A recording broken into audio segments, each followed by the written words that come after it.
Hello and welcome to another episode of the Spotlight series presented by the Black Podcasters Association. My name's Corey Gums and I'm the founder as well as your host. Just to give you guys some background, the Spotlight series is a weekly show where we highlight Black podcasters, creatives, and podcast support professionals from our online community. Our goal is to bring a spotlight to our members and help raise awareness of their unique journeys growing in this growing medium called podcasting. In today's episode, we'd like to welcome another one of our community members, Tiffany Dewberry. She is the host of the Cannabis Infused podcast, Ménage with the MariJayne Maven. And I believe the purpose of this podcast is to help eradicate negative stereotypes while helping to elevate lives. I'm going to allow Tiffany to tell us her story and explain her podcast, but I just want to point out too, I noticed on your page that you were nominated recently for the 2022 Orange County Cannabis Award in the category of cannabis education / educational speaker. So I would love to definitely learn more about that as well. But enough about me. Let's start talking about you. Well, thank you so much. And I mean, you are just my favorite person right now because I was, of course, going to talk about the Cannabis Awards. It is something that I'm very, very, very, very proud of the accomplishment and a couple of the things that I've done this year. However, I will go back and start at the beginning. This is your girl, MariJayne Maven. And as you know, my government, Tiffany Dewberry, but you may refer to me as the MariJayne Maven. The MariJayne Maven is a brand. It is so much more than just my podcast. We are a multifaceted company. And it's really just like I said, a lifestyle brand, a lifestyle, wellness, and education brand. Okay. Um, just a little bit about myself. I love kind of talking about myself, so I'm gonna keep this streamlined as much as possible. I enjoyed cannabis in college. Prior to that, I was scared to death because my father is a very large, stern, intimidating black man. And I always knew that if I came home high, they would know. Reason being is because I remember finding their rolling tray and their roach clip, with the rabbit's foot way back in the day. But so I was always like, I will never, ever, ever. First time that I did smoke, I lit my nail on fire. I was 18, getting ready to graduate, working, great grades, and a little peer pressure. My friends were like, "Come on, you don't do anything. Just try it. Just try it." So I said, "All right." We're riding around in my friend's Honda Accord, and I closed my eyes as I was lighting the pipe, and all of a sudden, my friend says, "Excuse my language." She says, "Bitch, your nails on fire. Give me that." And they were like, "You're done. You're no longer. You're not allowed to smoke with this." It took a couple of years later for me to become a connoisseur. I remember the first time that I was elevated, I watched the country music channel for hours and cried. That's how faded I was. But I knew then that I felt like myself. It was just something powerful about it. So going to college, met my husband. I didn't think that at a private university like UC Davis, I was like, "Oh, no, everybody there is a genius. Nobody smokes." Please. Everybody did. So it was a part of life that I was able to, continue to enjoy. Um, Upon graduating, my husband and I got married in 2005, and in January of 2006, multiple sclerosis decided to be like, "Hey, you look fun. You look like somebody I want to go ahead and I want to sit right here and be in your life." So I was diagnosed with multiple sclerosis in January of 2006. I won't say the name of the organization, but let's just say that what everybody says about this healthcare, once you have a major problem, you'll see just how kind of shitty they are. Right. And they were. I had the neurologist walk into the office looking through his paperwork, didn't even know my name. And he says, "Oh, yeah, so you have multiple sclerosis. Here's some pamphlets. Go home, read about it, research it on Google, come back and let me know what you want to do." Now, Google's, great now. Auntie Google. Don't know how we survived without her. But back then, anything that you searched, you got the bad news. Right. So I didn't understand what I was reading. And, for about 6 months, I want to say I rebelled in a way. My fantastic husband let me do it. And then after about 6 months, he said, "Okay, great. You know, we've been to every club. You've probably drank about every, drop of Hennessy or vodka there is in these clubs. I allowed you your time to kind of deal with it in your way, but we have a life to live.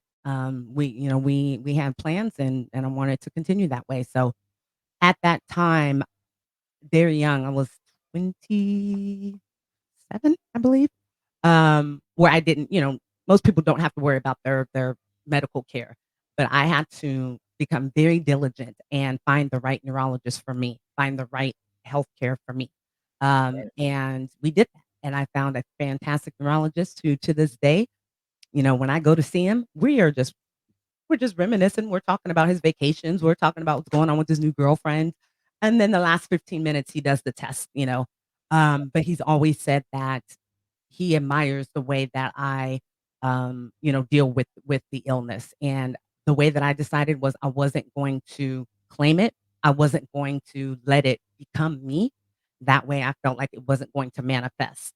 And it's been since 2006 and I'm healthy. I've had a couple of, things happen here and there, but I am so resolute in my decision to utilize cannabis as far as my health. I don't use any of the medication that, they prescribe. If you guys watch any of the commercials nowadays, MS medicine is out there in the forefront. And if I hear one more, side effect that is basically death is the worst thing. Um, that's that doesn't provide any solace to anybody who's going through a central nervous system illness, such as multiple sclerosis. So I have chose to use the flower power as I referred power flower as I refer to it, you know, as a Chris was it Chris said it in Friday? He put it here for me and you. It grows, it's from the ground, it's a plant. What can be wrong with it? Versus, the man-made stuff that's in the big pharma. So I was in corporate sales for a while and I did well, but every couple of years I was looking for something else. I just wasn't happy. I always had a side hustle. I did passion parties, I did designer jean sales, I did event planning as far as weddings and things like that. At the jobs that I had, and I call them jobs because it was just being over broke. It was not a career. Right. And it wasn't what my passion and purpose was, but they would always kind of, pacify me by saying, "Here, plan this, do this," because they knew that I had other skills and other talents and other interests. I just didn't know it myself. I like to say that I was living in fear instead of living in my passion and purpose. I'm sorry, I have a candle going and it looks like I am in a fire right now. Hold on. Okay. No problem. I thought you guys were blowing. I, I was like, I big saw time, the smoke coming across. I was like, all big, right. big time. I just thought it was quick. Play true to the game. Right. I'm very talented. I can talk and smoke it. Nobody even knows. I was like, all Um, right. but no, so I unfortunately in 2016, my sister-in-law at the age of 41 was diagnosed with cancer. And unfortunately, 6 months later to the day, even though she had bone marrow, transplant and everything by all medical purposes, she was great. Um, December 4th, actually, she passed.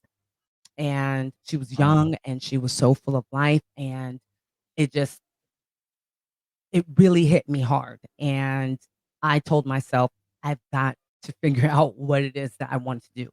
I stopped saying, "Oh, I'm an Aries, I'm flighty." That's what it is. I'm just gonna bounce from job to job to job, as long as I was making good money. But that wasn't, what my purpose in this universe is. And so once I identified, discovered, and defined what my passion was, my purpose just fell right into my lap. And that became the MariJayne Maven. And being a cannabis educator, and it's grown from just doing kind of affiliate work. I'm very resourceful. So when I quit my job, one day my husband dropped me off. I was late. It was after a 3-day weekend. This is how much I hated it. I went in late, talked to everybody, took, breaks and did all this other stuff. And when I finally went back to my desk, I just started clearing everything off and I, started typing up my resignation letter. And I told my husband, I quit. He says, good. I've been waiting for you to make the decision to find out what it is that you're going to do. He's a teacher. And so he says, let's just get through the summer together. And then you can worry about it in September. I can't do that. I'm an Aries. So this entire time I was searching and I was, trying to figure out what I needed to do. Right. And I started holding the what became the number one networking events here in Sacramento for about 2 years. And during that time, that's what allowed me to really start to cultivate the MariJayne Maven because it was so many people who I was out and, about using cannabis and about wanting to be in the industry. And, everybody kind of did this, waited till I was by myself and they'd come and go, hey, so my cousin has some money, and starts whispering. I'm like, "Why are you whispering? It's legal. Yeah. Let's talk about it." But I started noticing then that there was interest in not only the plant as medicinal use, but the opportunities that it was going to provide for people to be entrepreneurs and to hopefully build generational wealth. My main focus right away were people of color because I started going to events Right. and I was the only Black woman. Few of the women, but everybody that was there, they were clicked up already, Right. because, Right. they got the money from their grandma or, they that black card, they went ahead and then and exhausted all the funds there. But it was just a bunch of people together who used to be in like mortgages and they were like, "Oh, let's go try this weed thing." And it infuriated me because I have a story to tell. I have, I don't want to say an illness, but I have a medical condition that I use cannabis for, and that it actually helps to elevate my life. And I did not want to see this industry, one, being taken away from us once again, and us being disenfranchised, but also the wrong people being in charge and it Yeah. becoming what good old America likes to do, which is make everything about money. So one day I told myself this is not going to become the green rush, not on my duty, not on my watch. So I started to become very prevalent in the area and hosting events. And what I did was I had them be a collaboration and networking event. But what I wanted it to be was a kick it like how we have it. So you could smoke, there was food, there were speakers, there were dancers, there were entrepreneurs that were selling their jewelry or their clothes or whatever. But I just wanted it to be like, a short of Good playing time. maze and Yeah. doing the wobble.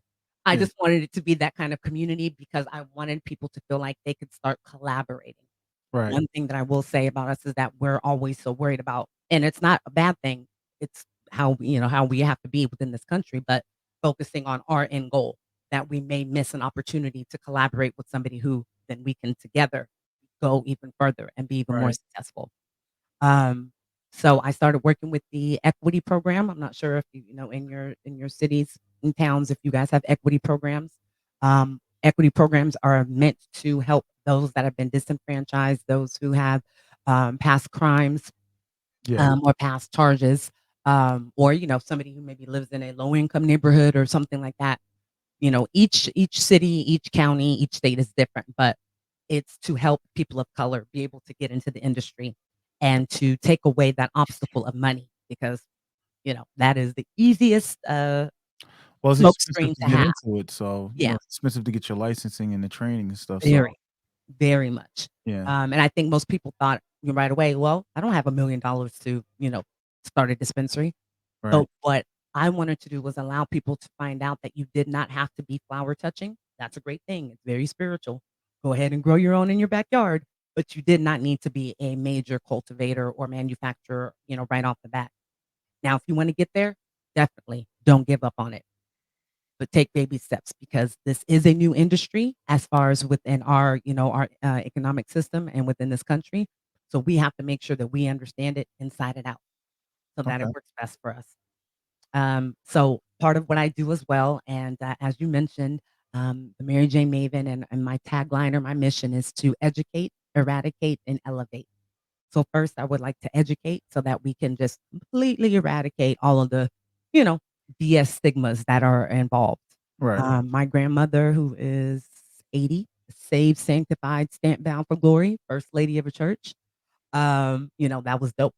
That was dope. That oh no. And my grandfather passed, unfortunately, and they were married 60 plus years. And Wow.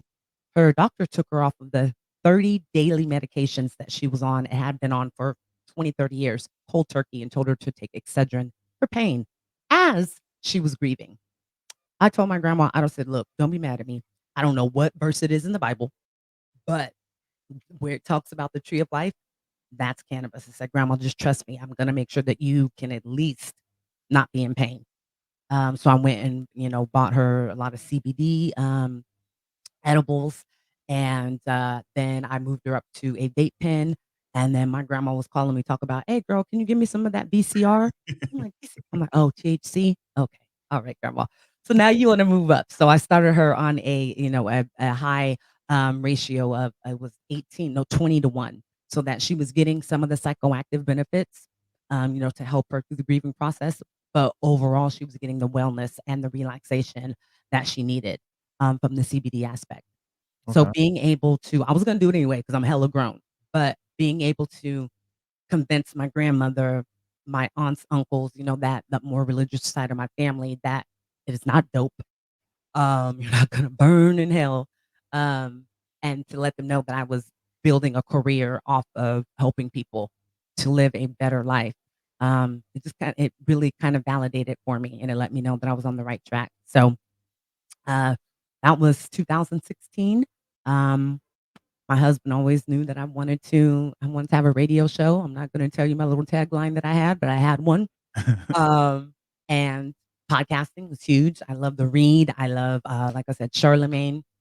Um, I just love that opportunity for people to have a platform to speak their mind and truly be themselves. But then to talk about issues that we need to talk about, and needs to be talked about as a whole, not just within our, little pockets in our families. So my husband would not let me come up with any more excuses as far as, "Oh, well, the boys and you coach basketball and this, and what about the equipment?" And he says, okay, okay, all right." Found a studio and, going on our 3rd season of, Menage with the MariJayne Maven. Um, I absolutely love it, and it's gone from 1 podcast to 4 that I Sure. am Okay. hosting. Yes, and I mean, I love to talk. I'm not saying, that I have the right answer all the time. Pretty close. I like to say either I'm very, very nosy, observant, or psychic. One of the 3. But I do think that I have a story to tell. I do wanna say that part of my journey in discovering where I needed to go is I give all credit to The Alchemist.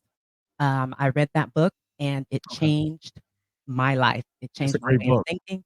It's absolutely great. If somebody out there is feeling like they're just kind of floating and just bobbing, their head's just staying above water and they don't know what to do. They don't know what journey they're supposed to be on. Read it. I'm telling you, it's like somebody's writing the book for you as you're reading it. And Um, it's an easy read. It's not one of those it is. complicated reads either, so It is. It is. it'll And I suck you in, constantly and go you back you to it. probably finish it in a day or 2. Well, I know I Yeah. finished it in a day or 2. Yeah, and I can't believe I became one of the people that were like that was highlighting and writing notes in a book, and I'm like, "What am I doing?" I always talked about people who did that. But it's great to be able to go back to. So no matter what part of my journey that I'm on now, I kinda like to go back to it to remind me that your way of thinking is the most powerful thing that you will ever have, possession of. That's the one thing that you can control is your mindset and making the life that you want to live. Live your life every day like you're living the life that you want to live every day. Um, and I live by that, and a lack of passion is fatal. So I try to make sure that I educate myself so that I can continue to be as passionate about this plant, as I always have been, and I will continue to be until I'm 90, 100 years old. Um, it's provided so many different opportunities for me to do what I saw for myself deep down. And like I said, I was living in fear instead of living within my passion and purpose. So the education, the eradication, and then that allows people to do like I did and live their quality of life the way that they choose to be in control of it. to use your doctor and your medical practitioner as a tool, not as you know, the Wizard of Oz who knows everything, Right. because I they don't. I have a question for you. Because we're not represented in large amounts in the cannabis space, and you actually, and then you're a black woman on top of that, which just narrows it even more further down. Um, how do you utilize your podcast to help bring awareness to, for people of color, or black people in general, more segmented group, and for black Um, women as well? that was my main focus when I started. I wanted women to go through the journey that I went through. I feel like every woman, mother, wife, you eventually start to go, I love being a wife. I love being a mom, but who am I? And I think that we're doing it earlier now. I remember my mom kind of going through it, but she was like, in her 50s, 55. And I think that, you know, the the newer generations, we're doing it at a younger age. We're wanting to be more and to, um, you know, and like I say, I want to leave a footprint of significance in the lives of others in a very positive way. That is what I'm meant to do. So I wanted to be able to speak to other women, to be able to let them know that through cannabis, we could save our communities, you know. Um, and nobody gonna get mad at me because I'm gonna say Pookie, but that's just the first thing that came to my head. Pookie went away for a little bit of time because he was trying to break down an ounce to get his baby some backpacks for school. You know, Right. you're the one that's been holding him down that whole time. You're the one, more than likely, women, we are the backbones of our community and we matriarchs of our family. So we're the ones that need to educate ourselves so that we can help our men, to come up and to, be everything that they are meant to be within this country. If it's through weed, if it's you becoming the next burner, if it's you being a cultivator, if it's you being the next marketing, you know, cannabis marketer, whatever it may be. This is an opportunity for us to, reparations in a way. So I wanted to work with, who I feel men are powerful. We're equal, but we don't play. When we wanna get something done and we want better for our families and for ourselves, that's what we're gonna do. So I wanted women to start with helping themselves first, to, put their health first, to put their dreams and desires, to put that o it's okay for you to have that and still be a mother and still be a wife. Um, so cannabis has helped me to do that. Um, you Now, know how sorry. Oh, no, good. Now, how has the response been from the community in regards to your podcast and the subject matters that you talk about? Especially, I mean, I don't know who your is. I know besides the cannabis part is your Mhm. target audience. Who else is your target audience, and how have they responded to your podcast? I, have actually had really good response. My husband is the greatest producer ever. He checks, our analytics often, and, I actually am my largest market is males between the age of, I wanna say, was it 34 and 48, 7, 50? So I think that's fantastic. That's If interesting. somebody's able to kinda sit down and listen to me talk about Laguna Beach randomly, or, how much I love Drake, or, you know, All so right. just being a woman. If they could sit down and enjoy what it is that I'm giving, but also walking away with a wealth of knowledge, I can't ask for anything more. I've also had a lot of people, especially men, who come to me for career advice. I am not, Jeff Bezos. We know from being entrepreneurs that money does just not start rolling in all of a sudden. So multiple streams of income has become a huge part of who I am as well. Okay. My husband's always like, "Another affiliate?" Yes, another one. Uh, it doesn't hurt. So I love telling people about, different opportunities that they never could think of. I'm a brand educator, not a brand ambassador.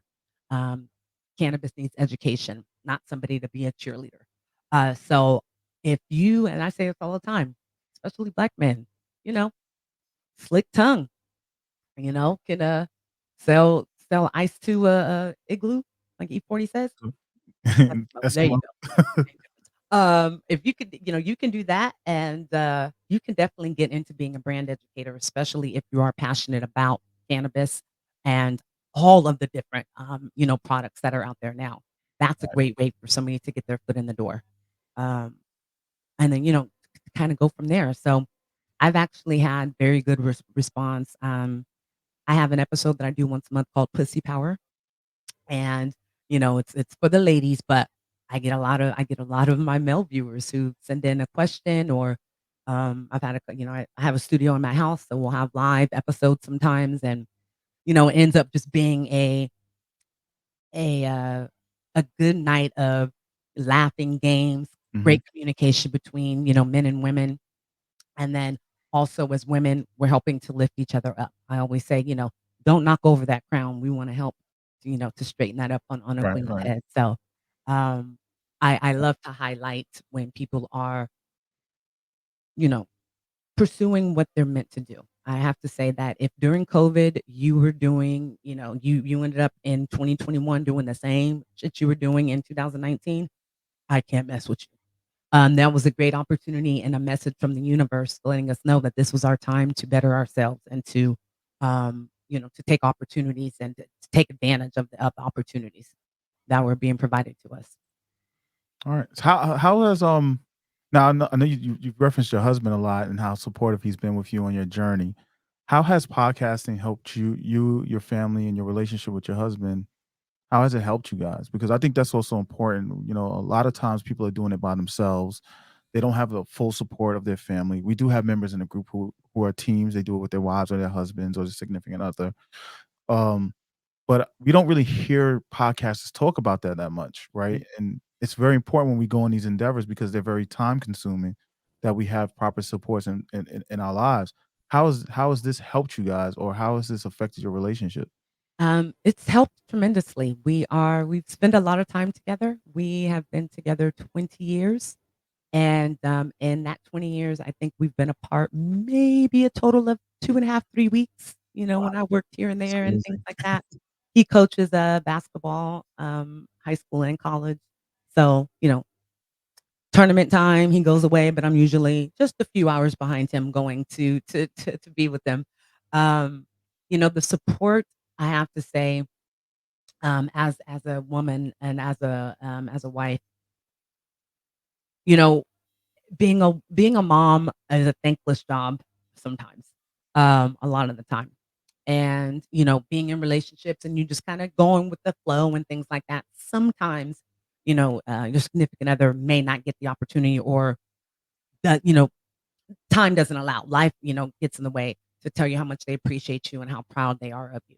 Um, with him being my producer, I get that every time I record. I know how proud of me he is. I know that he is never he's not gonna let me, quit. Um, and it it makes me feel like I am as proud. I'm a dutiful, proud, proud, proud wife, okay? I always say when he has his 30 for 30 episodes, because he will, I'm gonna get my own episode. They're gonna be like, "Man, I'm here," because I'm gonna have so much to say. But I think that when you work together, it allows for you to become stronger, to have better communication, and without having it to be said, you know how much you appreciate each other. Now for my boys, I have a 24-year-old. I know, how is that possible? 24-year-old son who lives in LA. He's first real relationship, so as long as he doesn't ask me for anything to be sent on Cash App, he's doing great. And then I have a 13-year-old and a 10-year-old, all boys. My 10-year-old wants to start his own podcast, doing anime. Um, That's my wonderful. 13-year-old knows that he's basketball. That's his passion, his path. So he always says, when I'm hosting NBA on TNT with Shaq, I'm gonna always talk about how, my mom was podcasting 3 or 4 days a week and how that motivated me. And so it's awesome. It makes me feel really good as well that even though I tell my 13-year-old, "You're not supposed to watch the episode," all of a sudden I'll see him commenting in the live chat or something like that. Um, so it is very beneficial because my whole goal is wanting to pass down generational wealth and for them to understand that they never have to work for anybody. never have to work for anybody. And I want that message to continue to be passed on throughout our community. They're not going to give us like Dave Chappelle reparations where we go line up and get checks and everything. This is how we're going to be able to even the playing field and, like I said, live our best lives, um, and the lives that we're supposed to live. And so I think that when you do something together as a family, it just kind of brings you closer together. But it also is a great example for your children to see their parents working together. Um, and I know that I'm much Yeah. happier. I think that I'm a much, much better mother. I know that I'm a much better wife, because I'm not working, making somebody else look good. I'm doing Right. what, like I said, what I'm purposed to do. Well, I'm going to encourage you to get your son if that's what he wants to do to start rolling it out because the younger generation is Mhm. one of the fastest growing markets in podcasting right Yes. now. So, and especially for us, I don't know if you aware of the Black Podcasters report recently, but our community is growing with that too. Mhm. And from the money point of view, we tend to have a better brand connection Mhm. from advertiser to listener. Yes. So for his age group, I think that would be great. By the time he reaches, the ages when we got life started, he'd probably could already be a millionaire by then, Look, so I it's want him to be like, what's his name, Mr. Beast? I want him to be like that. That dude's yeah. bringing in like the So beast. and you guys have the studio already, so, one of Yeah, the biggest expenses you already have, so and you yeah, got your husband who's the producer, so, he's set up for success. yes, yeah. So I look forward to that. it's grades and, activities. He plays baseball. He just found out today that he got the solo singing the Black National Anthem, so I was very Oh, proud of him, congratulations. for that. Um, but yeah, he's in love with anime. He definitely thinks that he is Japanese. He really said, "Can we, do our ancestry? Because I think we have Japanese in our blood." I was like, "Oh, you can think that. May." But he already knows he wants to study abroad, but he's a great artist. He loves anime. And I said, "I think it'd be really good for you to do a review, to watch one of your animes and to kinda tell each episode one by one." I host the Boondocks podcast, and that's how we do that. And, he's very excited about it. So We, yeah, you we let us know, you let us know because that's our associations for all age groups and it's for all Black podcasters. So we oh, definitely would we love support that. that, and I'm really like myself, I'm starting to work on some programs working with the youth and getting them involved in podcasting. So I think it's very important. It's important for them for their voices to be heard as well. Yes. Yes. And this is And like a they're so family smart. business. This Yeah, is like and more they're of so a family smart. business. Yeah, and Yeah. they're smart. Yeah. Yeah. And it's very good to, like for my son, like I said, affiliate, that's how I use my sponsorship. So if anybody's wondering, "Oh, how do you monetize?" Well, let's talk Do about that. affiliate. So, how does your podcast work for your business? Because I know you said you have multiple streams of income and you're very business minded. So let's talk about that real quick.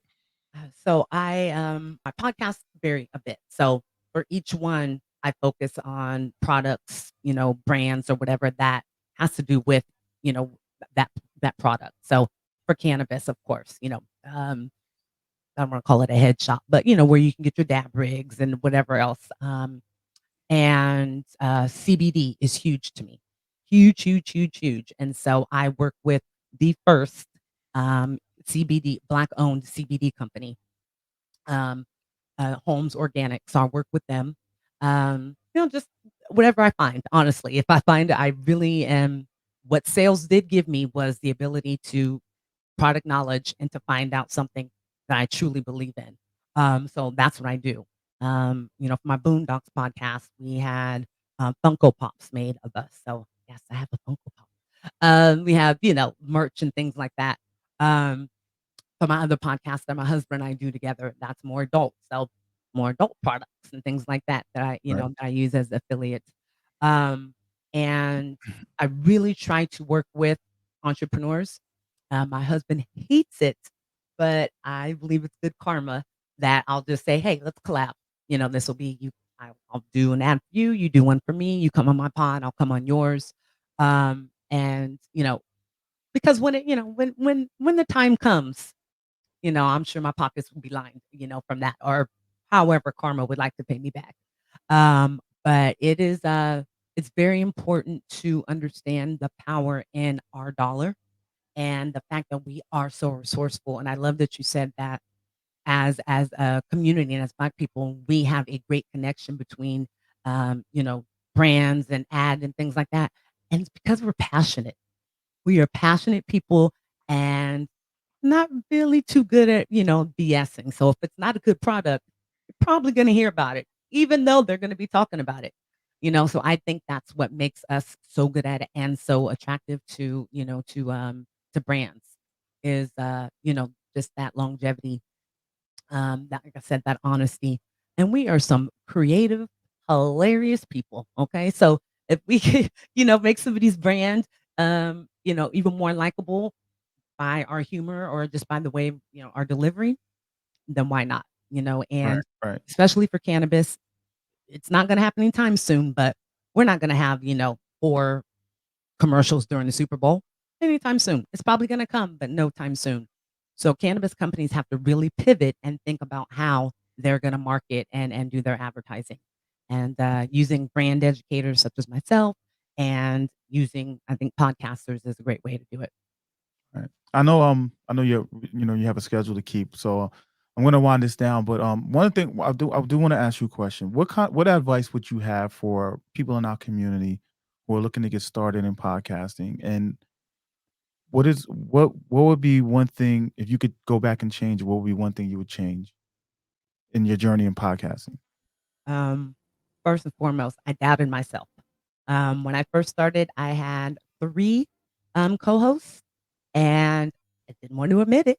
But when it came down to the time when it was only me, I was like, "Oh, I was kind of using them to, you know, to you know, to kind of alleviate, you know, the backlash or people saying this or people saying that or whatever it may be." And I was like, "No, I need them." And my husband's like, "You don't. You are the MariJayne Maven. You don't. Like, it's great that you have them, but you do not need them." Right, And, you know, that self-doubt and that criticism and kind of the bad habits that, you know, I had before beginning on my journey just kinda crept back in there. And I just had to have a come to Jesus talk with the, you know, with the hubby and really, be accountable, which is a huge thing. That's something that I would, you know, say as well. Be accountable and be real. You cannot lie to yourself. You can lie to everybody else, but you know deep down when you're laying in bed or when you're in the shower and you're brushing your teeth, you're thinking like, "Oh, you know, it's only to your detriment, not to anybody else's." People are gonna keep on doing what they do, whether you know, you hit your goal or you know, you live out your dreams or not. So, be ready because when it starts to happen, it can be a little bit scary, but it is probably one of the best feelings, as well.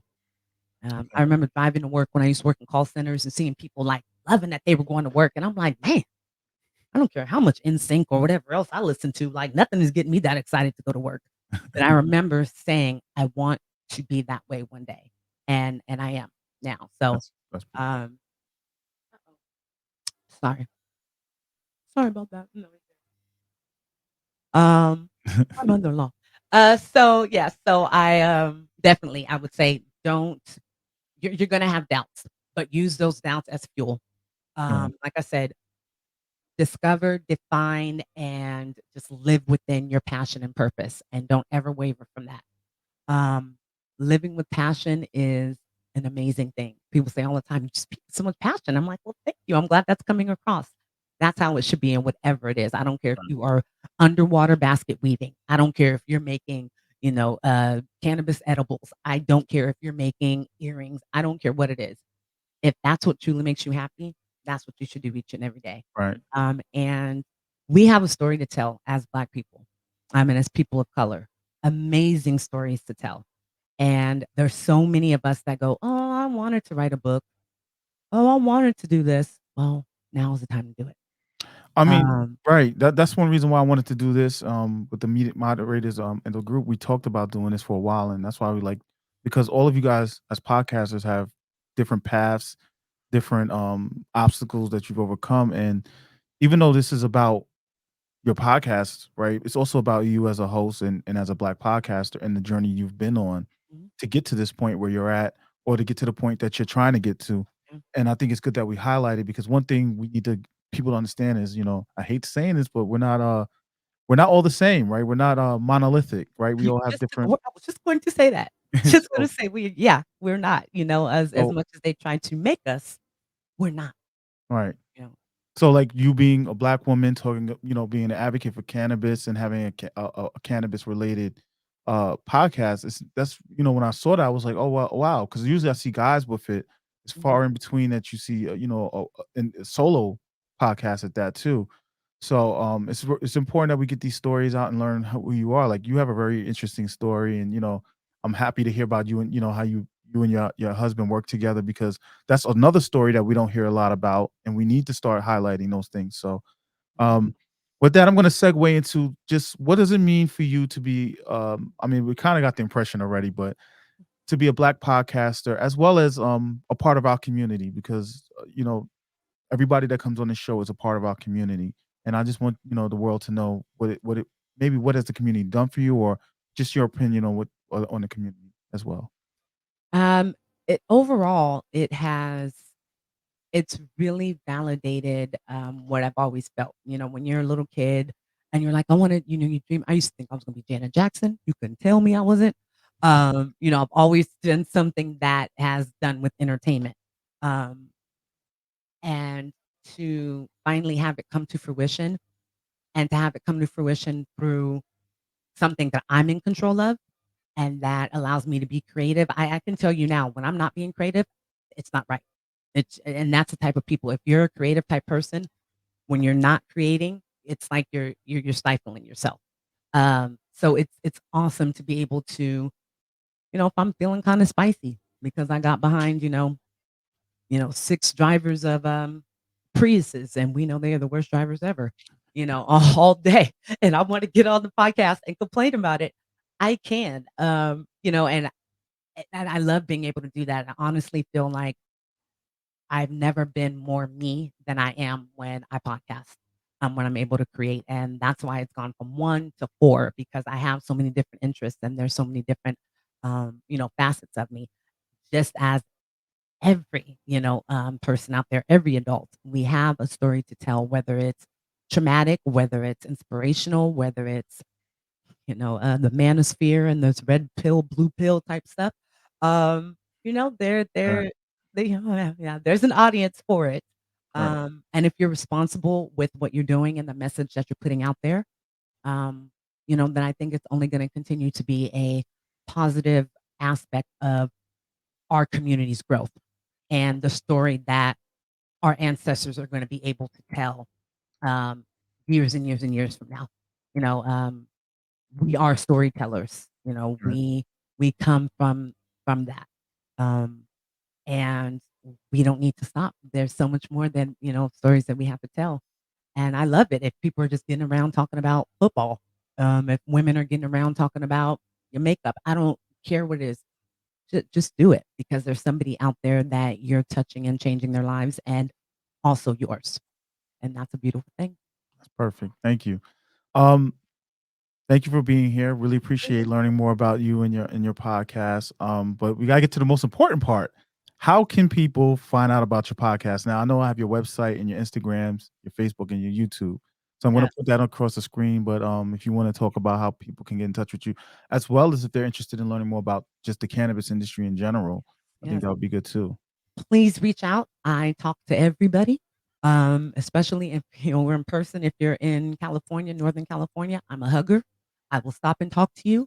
My husband rolls his eyes, but he just kind of finds himself a seat and he just allows me to do it. Reach out, please. Instagram, that's me. Okay. I live, you message me.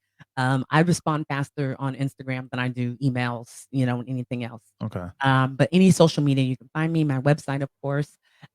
Please like, subscribe, and catch up. I knew he was gonna tell me to say that. To my podcast. We are live every week. Season 3 is actually gonna be starting this evening.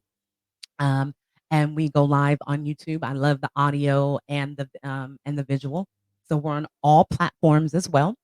And we are actually part of a radio or radio station called Full Swap Radio. So you can also find my podcasts, all of them, on Full Swap Radio Okay. as well. And please go create a account and vote for the MariJayne Maven for Best Cannabis Educator. And you guys have it's 50 more days that you can vote every single day. I love Where's you. that at? Where do they find that at? That is Orange County Cannabis Awards.com. Okay. Orange County Cannabis Awards.com. Make sure you guys go and vote for Ménage. Ménage with the MariJayne Maven. I guess they'll have it listed on the category. Yeah, so there's tons of categories actually. There are I, And it's there's the best category of cannabis cannabis education. chef. Yeah. Okay. So I'll say definitely best cannabis chef, Chef Matt. Best worldwide influencer is gonna be Miss Bad Mother Puffer herself. And yes, these are all people of color. So get on there, vote for who your favorite, or go ahead and make sure that we have some color at this awards in January. All right. Thank you, Tiffany. And thank you to your husband as well and your family. Hope you guys have a happy holiday. We're gonna wrap up. So thank you guys for checking out the spotlight. We meet every Tuesday at 12 p.m. We do live sessions every Tuesday, 12 p.m. and Friday at 8 p.m. So you can check us out on Facebook and our YouTube channel. It's the Black Podcasters Association. Upcoming this Tuesday on December 7th, we're gonna have another member of our group. Her name is Jarrell Simpson, and she's the host of the Flow Up podcast. So make sure you check it out. If you'd like to learn more about the Black Podcasters Association or join our official Facebook group, you can check out the links in our bio or in the description, as well as you can head over to our website, blackpodcastersassociation.com, and get information there, and also sign up for our newsletter. So with that, again, thank you, Tiffany. Really appreciate having you here. And we'll definitely be looking out for your podcast, and keep us And I just updated on everything that's Yes, going on. and I just wanna say thank you so much to you and to, other platforms such as like Afros and Audio that are really trying to make a community for podcasters and people of color. We need Yes. it. We need to come together, and, you guys are doing this Oh, we fantastic love job. Afros and audio over here. So Yes, I yes, was a presenter actually moderator for them. last month I with love them. them. So Yes. all So, right. yeah, and Corey, I would love to have you on my podcast as well, so we'll talk I'll about just that, reach but out. thank Yeah, you. we can talk and we'll set all of that up. Perfect. Thank you so much. All right.